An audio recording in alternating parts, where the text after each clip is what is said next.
ನಾಡಿನ ಸಮಸ್ತ ಜನತೆಗೆ ಗಣರಾಜ್ಯೋತ್ಸವದ ಶುಭಾಶಯಗಳು. ಶುಭ ಕೋರುವವರು Khalil Ahmed, excellent little champ ಶಾಲೆಯ ಕಾರ್ಯದರ್ಶಿ ಹಾಗೂ ಶಿಕ್ಷಕ ವರ್ಗದವರು, ನಲ್ಲೂರು.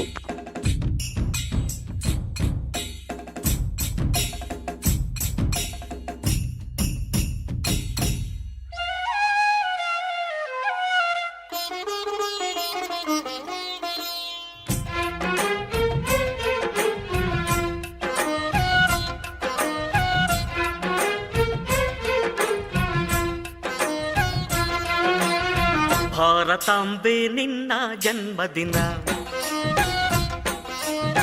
ಭಾರತೀಯರ ಶೌರ್ಯ ಮೆರೆದ ದಿನ, ಗಂಡೆದೆ ವೀರರಲ್ಲಿ ಗುಂಡಿಗೆ ಪ್ರಾಣ ಚೆಲ್ಲಿ ನಿನ್ನನ್ನು ಬಿಡಿಸಿದ ಇದೇ ದಿನ, ಜನ್ಮ ಕೊಡಿಸಿದ ಮಹಾದಿನ. ಭಾರತಾಂಬೆ ನಿನ್ನ ಜನ್ಮದಿನ, ಭಾರತೀಯರ ಶೌರ್ಯ ಮೆರೆದ ದಿನ.